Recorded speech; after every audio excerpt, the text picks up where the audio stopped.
acabaríamos las últimas consideraciones de Antología Jurídica, abogada Javiera Tapia.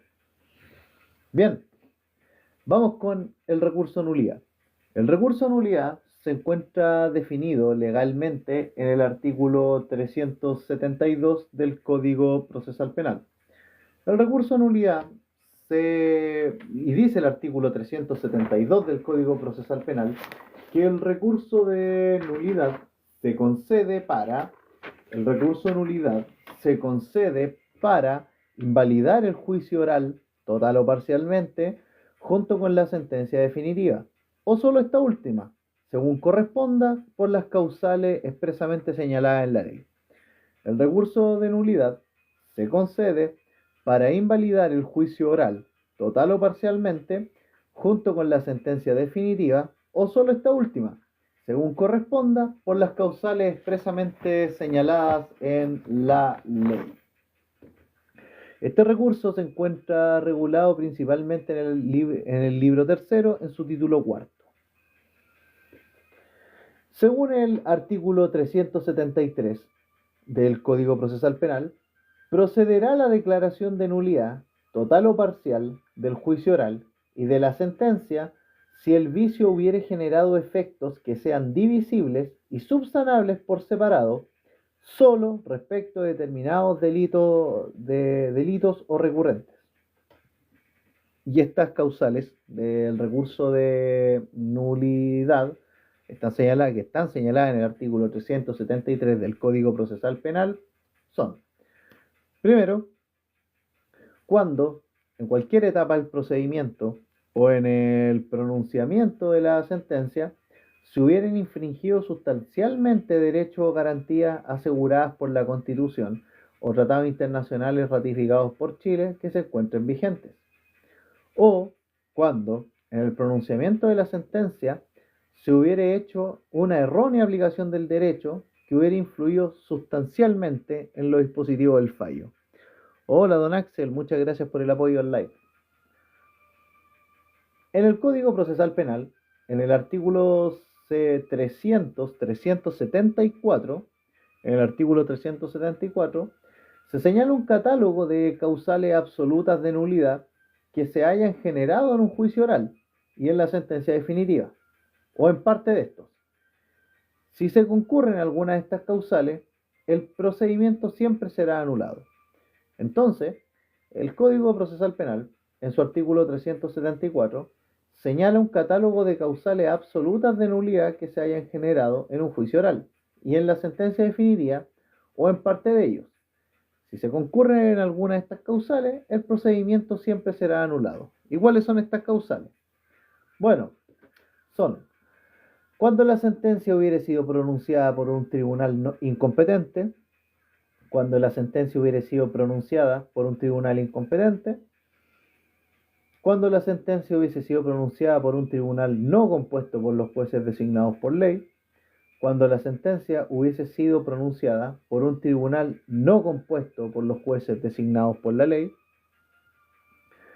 cuando la sentencia hubiese sido pronunciada por un juez de garantía o con la concurrencia de un juez de un tribunal de juicio oral en lo penal legalmente implicado o cuya recusación estuviera pendiente o hubiera sido declarada por tribunal competente. Cuando la sentencia hubiera sido pronunciada por un juez de garantía o con la concurrencia de un juez de un TOP legalmente implicado o cuya recusación estuviera pendiente o hubiera sido declarada por tribunal competente. Otra causal es cuando la sentencia definitiva hubiera sido acordada por un número menor de votos o pronunciada por un número menor de jueces que el requerido por la ley, o con concurrencia de jueces que no hubieran asistido al juicio. Cuando la sentencia definitiva hubiese sido acordada por un menor número de votos o pronunciada por un número menor de jueces que el requerido por ley y con concurrencia de jueces que no hubieran asistido al juicio. O cuando en la sentencia a juicio oral hubiera tenido lugar, cuando la audiencia a juicio oral haya tenido lugar en ausencia de alguna de las personas cuya presencia se exige, bajo sanción de nulidad. Cuando la sentencia de juicio oral haya tenido lugar En ausencia de alguna de las personas cuya presencia continua se exigen bajo sanción de nulidad. Cuando el defensor se le hubiere impedido ejercer las facultades que la ley le otorga, cuando el defensor se le hubiera impedido ejercer las facultades que la ley le otorga, cuando en el juicio oral hubieran sido violadas las disposiciones establecidas por ley sobre publicidad y continuidad en el juicio, cuando en el juicio oral hubieran sido transgredidas las disposiciones establecidas por la ley sobre publicidad y continuidad en el juicio, entre otras. O por ejemplo, cuando la sentencia hubiera sido dictada en oposición a otra sentencia criminal pasada en autoridad de cosa juzgada. Ahora, señalar que no causan nulidad, según el artículo 375 del Código Procesal Penal, los errores de la sentencia recurrida que no influyen en su parte dispositiva. No causan nulidad los errores de la sentencia recurrida que no influyen en la parte dispositiva. Este recurso de nulidad se debe interponer, según el artículo 372, inciso final del Código Civil, por escrito ante el tribunal que hubiere conocido el juicio. Este recurso se debe interponer por escrito ante el tribunal que hubiere conocido el juicio. En el artículo 378 del Código Procesal Penal, en el artículo 378 del Código Procesal Penal, el legislador estipuló específicamente qué debe contener el recurso nulidad como escrito. Este contenido consiste en que se deben consignar los fundamentos del recurso junto con sus peticiones concretas de manera específica. El contenido entonces del recurso nulidad, conforme al artículo 378 del Código Procesal Penal, es que debe consignar los fundamentos del recurso juntos con sus peticiones concretas de manera específica. Es posible fundar el recurso de nulidad en diversas causales, y si se está ante este escenario, el escrito debe invocar cuáles causales se invocan, y si se invocan acaso de manera conjunta o en subsidio de otra, y finalmente cada causal debe estar fundada de forma separada. Si la causal invocada es la del artículo 373b del Código Procesal Penal, es decir, cuando el pronunciamiento de la sentencia se haya hecho, cuando en el pronunciamiento de la sentencia se haya hecho una errónea aplicación del derecho que influyó sustancialmente en lo dispositivo del fallo, y el recurrente sostiene que su conocimiento corresponde a la Corte Suprema, deberá indicar el escrito de forma precisa los fallos en que se hubiesen sostenido las distintas interpretaciones que invoque y acompañar aparte copia de la sentencia o publicaciones que se hubieran efectuado. Respecto al plazo para interponer el recurso de nulidad, según el artículo 372, inciso final del Código Procesal Penal, el plazo para interponer este recurso es dentro de los 10 días siguientes a la fecha de notificación de la sentencia definitiva. El plazo para interponer entonces el recurso de nulidad penal es dentro de los 10 días siguientes a la fecha de notificación de la sentencia definitiva. Bien, ahora vamos a referirnos al tribunal que conoce el recurso de nulidad. Tribunal que conoce el recurso de nulidad.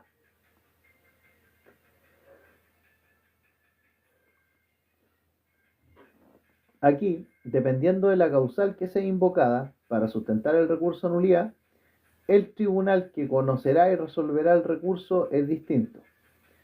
En atención a si se trata de la causal del artículo 373A del Código Procesal Penal o si se trata de la causal del artículo 373B. Si se trata de la causal del artículo 373A del Código Procesal Penal, el recurso deberá ser resuelto por la Corte Suprema. 373A, el recurso deberá ser resuelto por la Corte Suprema. Esta causal es que, en cualquier etapa del procedimiento o en el pronunciamiento de la sentencia, se hubieran infringido sustancialmente derechos o garantías aseguradas por la Constitución o tratados internacionales ratificados y vigentes. Ahora, si se trata de las causales del 373b y 374, si se trata de las causales del artículo 373b y del artículo 374, el recurso deberá ser resuelto por la respectiva Corte de Apelaciones. Si se trata de las causales del artículo 373b y artículo 374 del Código Procesal Penal, el recurso deberá ser resuelto por la respectiva Corte de Apelaciones. Estas causales concurren cuando el pronunciamiento de la sentencia se hubiere hecho, cuando en el pronunciamiento de la sentencia se hubiere hecho una errónea aplicación del derecho y a su vez las causales de nulidad absoluta. Ojo con eso.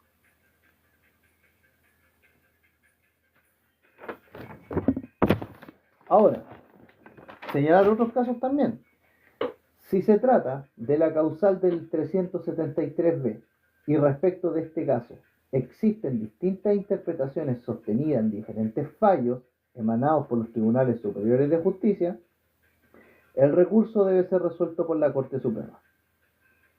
Ahora, si el recurso se funda en diversas causales, si el recurso se funda en distintas causales y por aplicación de las reglas anteriores le corresponde al conocimiento de al menos una causal a la Corte Suprema, la Corte Suprema tiene que pronunciarse sobre todas. Ojo con eso. Ahora, si son diversos recursos de nulidad, los cuales todos se fundan en distintas causales y por aplicación de reglas anteriores, le corresponde el conocimiento de al menos un recurso a la Corte. Si el conocimiento le corresponde de al menos un recurso a la Corte Suprema, ésta debe resolver de todos los recursos.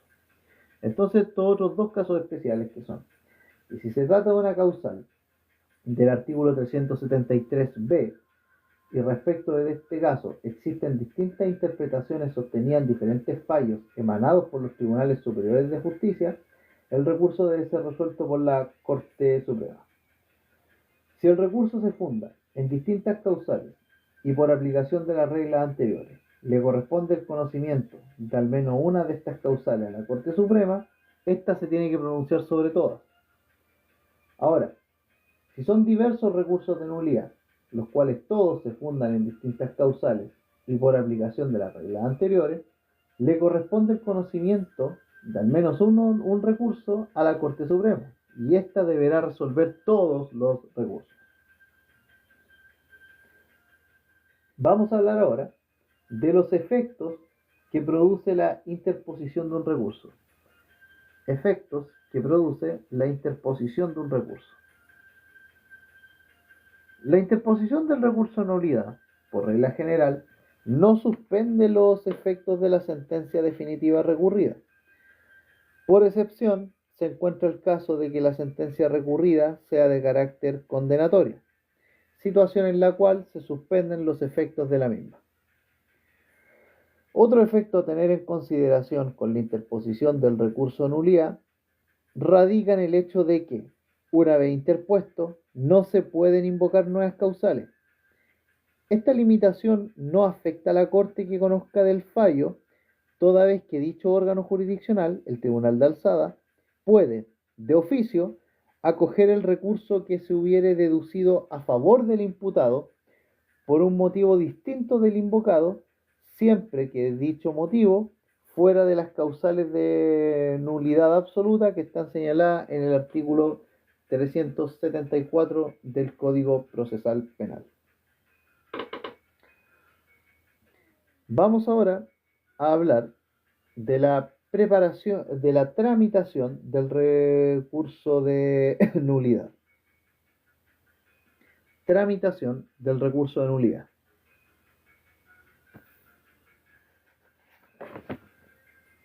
Vamos con la tramitación del recurso de nulidad. Es semejante a la tramitación del recurso de casación en la forma. El recurso de nulidad, El recurso de nulidad debe ser preparado por regla general cuando la infracción invocada como motivo del recurso se refiere a una ley que regula el procedimiento. En estos casos, el recurso solo será admisible cuando quien lo entabla hubiere reclamado oportunamente el vicio o defecto incurrido. No será necesaria la preparación del recurso nulidad cuando se trate de un recurso nulidad que esté sustentado en las causales de nulidad absoluta del artículo 374 del Código Procesal Penal, cuando la ley no admite recurso alguno contra la resolución que contenga el vicio defecto, cuando el vicio tuvo lugar en el pronunciamiento de la sentencia que se trata de anular, o cuando el vicio defecto hubiese llegado al conocimiento de la parte después de pronunciada la sentencia. Muchas gracias por el apoyo, señorita Miel. Estamos terminando recursos penales, en concreto el recurso de nulidad. Entonces, no será necesaria la preparación del recurso cuando se trate de un recurso de nulidad que esté sustentado en las causales del artículo 374, que son las causales del artículo 374 del Código Procesal Penal, cuando la ley no admite recurso alguno contra la resolución que contenga el vicio defecto, cuando el vicio tuvo lugar en el pronunciamiento de la sentencia que se trata de anular, o cuando el vicio defecto hubiere llegado al conocimiento de la parte después de pronunciada la sentencia. Sí, pero no te preocupes, Miel. Todo esto va a descargarse y va a quedar disponible en el respectivo canal de YouTube. Así que suscríbete. Bien, vamos a partir ahora con la tramitación del recurso de nulidad. Tramitación del recurso de nulidad. Una vez preparado el recurso, o no, dependiendo del caso, se debe presentar el escrito que contenga el recurso con todos los requisitos que ya hemos señalado en el plazo anteriormente presentado, 10 días después de la notificación de la resolución que se pretende impugnar. Sí, pues, me imagino, pues si ya estamos en época de exámenes, pues, ya cierre de semestre is coming. Una vez presentado el recurso, el tribunal ante el cual se interpuso debe realizarle un control de admisibilidad. Y el control de admisibilidad debe verificar si el recurso se presentó dentro de plazo y si la resolución recurrida es de las que establece el legislador. Entonces el control de admisibilidad, una vez presentado el recurso de nulidad, verifica si el recurso se presentó dentro del plazo legal o si la resolución judicial recurrida es de las que establece el legislador. Si es que en este control de admisibilidad el tribunal estipula que el recurso es inadmisible, el recurrente puede recurrir dicha resolución judicial mediante recurso de reposición, dentro del plazo de 3 días contado desde la notificación de la resolución que declara inadmisible el recurso. Si se determina que el recurso es admisible, el tribunal debe remitir a la respectiva corte copia de la sentencia definitiva, el registro de la audiencia de juicio oral u otras actuaciones determinadas que se hayan impugnado y, ojo, y también el escrito que contiene el recurso de nulidad. Toda esta remisión se efectúa mediante los sistemas informáticos de los tribunales, generándose así un nuevo rol de ingreso. Ingresado el recurso a la respectiva corte, se abre un plazo de 5 días. Ingresado el recurso a la corte, se abre un plazo de 5 días. Se abre un plazo de 5 días con el fin de que las partes puedan solicitar alguna de estas cuestiones, que son adherirse al recurso de nulidad, solicitar que el recurso de nulidad se declare inadmisible o formular observaciones al escrito que contiene el recurso de nulidad. Entonces, ingresado el recurso a la respectiva corte, sea Corte de Apelaciones o Corte Suprema, se abre un plazo de 5 días con el fin de que las partes puedan solicitar alguna de estas cuestiones, sea adherirse al recurso de nulidad, solicitar que el recurso de nulidad se declare inadmisible o formular el escrito que contiene el recurso de nulidad. Hola Carla, ¿qué tal? Muchas gracias por compartir el live. Aquí Miel le ha dado apoyo también. Bueno, transcurrido este plazo de 5 días ya mencionado, la Corte respectiva deberá realizar un segundo control de admisibilidad. Ojo, transcurrido este plazo de 5 días, la Corte respectiva debe realizar un nuevo control de admisibilidad, en el cual debe verificar lo siguiente. Primero, si es que el escrito del recurso de nulidad cumple con los requisitos que la ley le exige, que contenga fundamentos de hecho y de derecho, que tenga peticiones concretas y que el recurso se haya preparado oportunamente, siempre que esto sea necesario, claro está. Entonces, transcurrió el plazo de 5 días en el que las partes pueden solicitar adherirse al recurso de nulidad, solicitar que el recurso de nulidad se declare inadmisible o formular observaciones al escrito que contiene el recurso de nulidad. Transcurrido este plazo de 5 días, la Corte respectiva debe realizar un segundo control de admisibilidad, en el cual verifica que el escrito cumpla con los requisitos que la ley le exige, que contenga fundamentos de hecho y de derecho, que contenga peticiones concretas y que se haya preparado oportunamente, siempre que esto sea necesario, obviamente.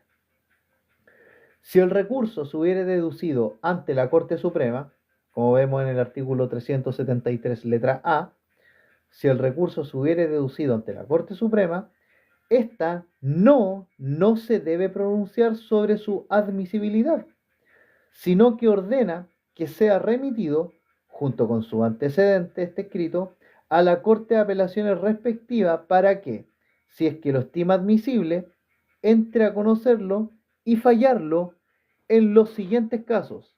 Que son, primero, si el recurso se funda en la causal del artículo 373A, esto es, cuando en cualquier etapa del procedimiento o en el pronunciamiento de la sentencia se hayan infringido sustancialmente derechos o garantías aseguradas por la Constitución o tratados internacionales, y la Corte Suprema estima que los argumentos esgrimidos configurarían un caso de nulidad absoluta, aquí entonces entra a conocerlo la Corte de Apelaciones.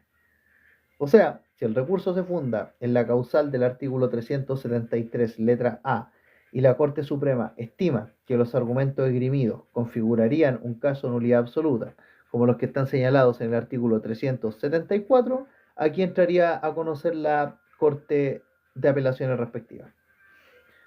Otro caso en que la Corte Suprema ordenaría a la Corte de Apelaciones conocer un recurso de nulidad es si el recurso se funda en la causal del artículo 373b, si es que el recurso se funda en la causal del artículo 373b, y la Corte Suprema estima que no existen distintas interpretaciones sobre la materia de derecho que es objeto del recurso, o existiendo, la verdad es que no son determinantes.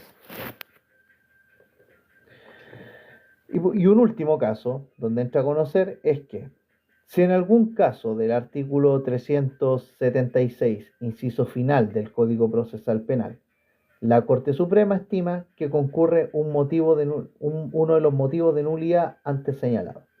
Para precisar, el artículo 376, inciso final del Código Procesal Penal señala que cuando el recurso se funda en distintas causales y por aplicación de las reglas antes estudiadas, una de las causales implica que sea conocido por la Corte Suprema, cuando se da este caso, la Corte Suprema puede estimar que concurre un motivo de nulidad antes señalado, y aquí lo entra a conocer la Corte de Apelaciones respectiva.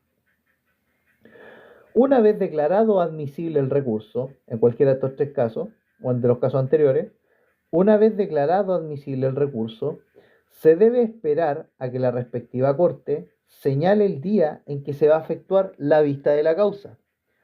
Una vez declarado admisible el recurso, se espera que la Corte fije el día en que va a realizar la vista de la causa. La vista de la causa en materia de recurso de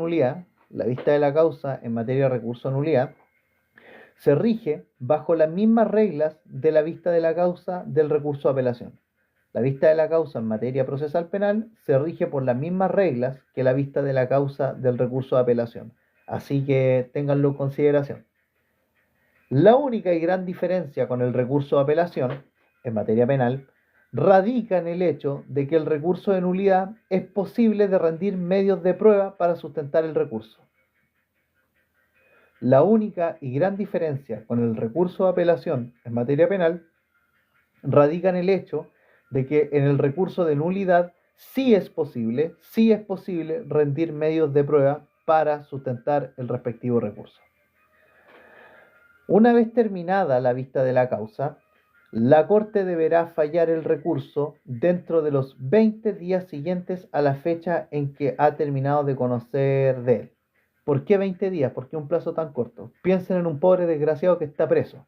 Ya, eso, por eso quizás los plazos en materia procesal penal son cortos. Piensen en un pobre desgraciado que está preso. Y nadie le gusta estar preso. Yo creo que a nadie le gustaría estar detenido.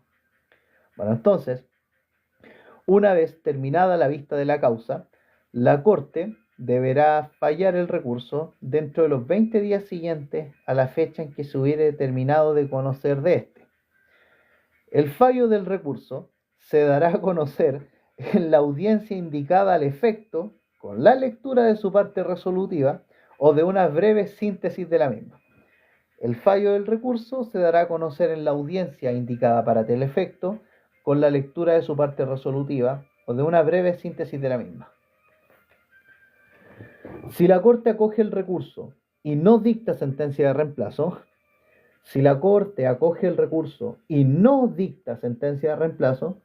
la resolución que acoge el recurso de nulidad debe indicar el estado en que hubiere de quedar el procedimiento y va a ordenar la remisión de los autos al tribunal no inhabilitado que corresponda para que este órgano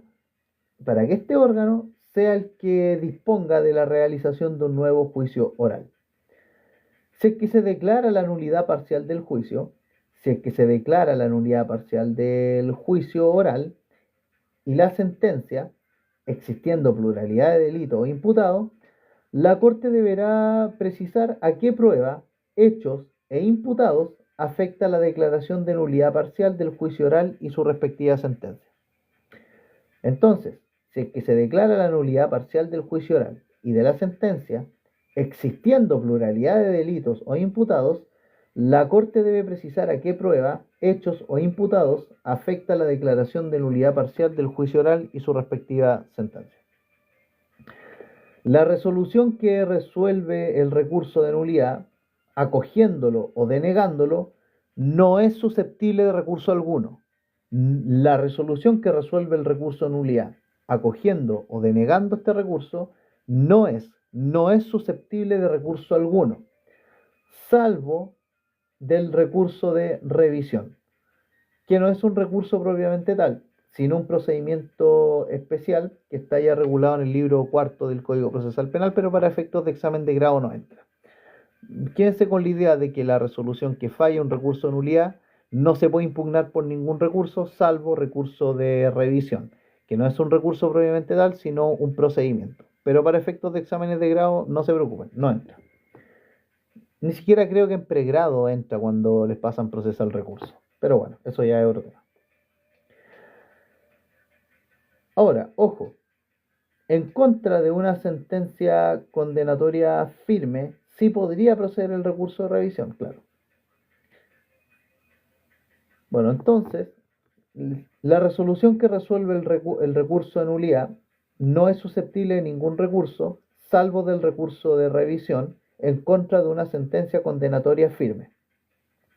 Si con la orden de que se realice nuevamente un juicio oral se vuelve a condenar al imputado, dicha sentencia definitiva no es susceptible de recurso alguno, salvo que la sentencia anulada en un primer lugar haya sido absolutoria y la nueva condenatoria, caso en el cual sí es posible establecer un recurso de nulidad otra vez. Aquí habría 3 veces un juicio. Entonces, ojo con este detalle, es un parrafito, pero súper importante. La resolución que resuelve un recurso de nulidad, acogiéndolo o rechazándolo, no es susceptible de ningún recurso, salvo del recurso de revisión. En recurso de revisión en contra de una sentencia condenatoria firme.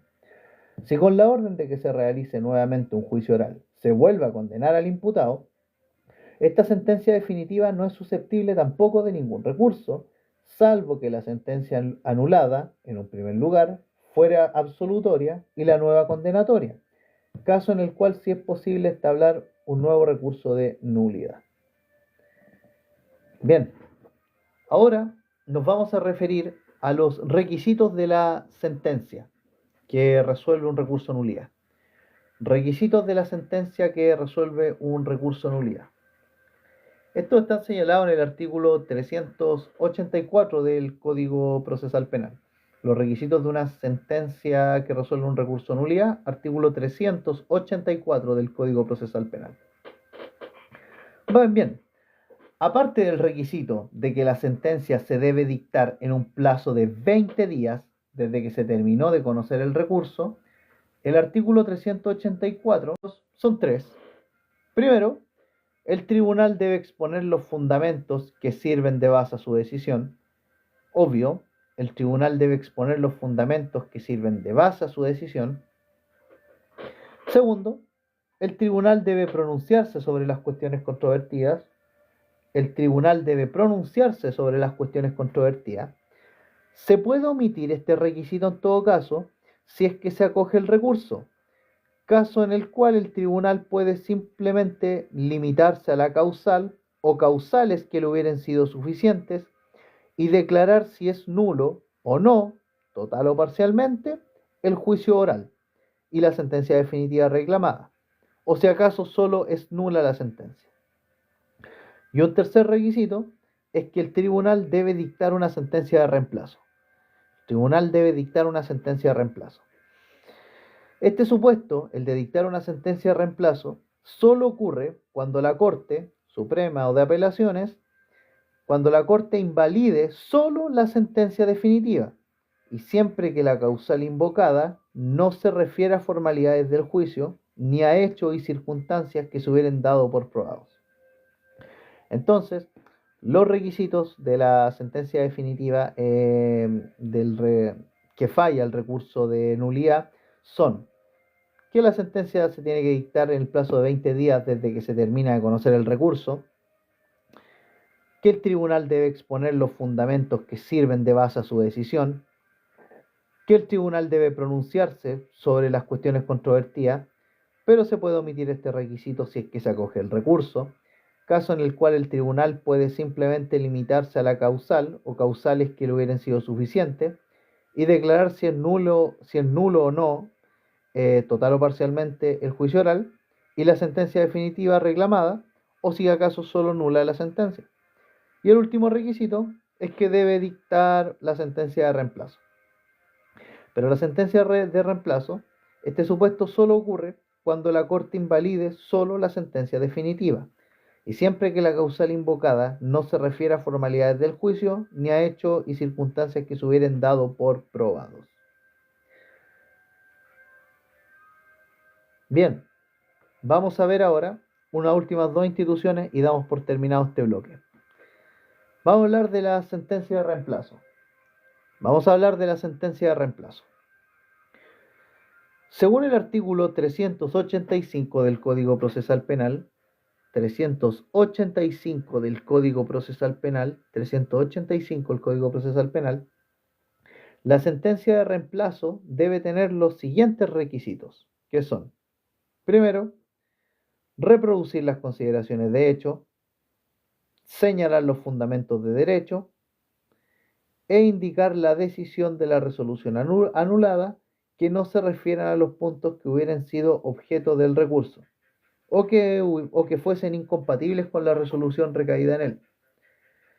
Entonces, los requisitos de la sentencia de reemplazo son que debe reproducir las consideraciones de hecho, señalar los fundamentos de derecho e indicar la decisión de la resolución anulada que no se refiere a los puntos que hubieran sido objeto del recurso o que fueran incompatibles con la resolución recaída en él.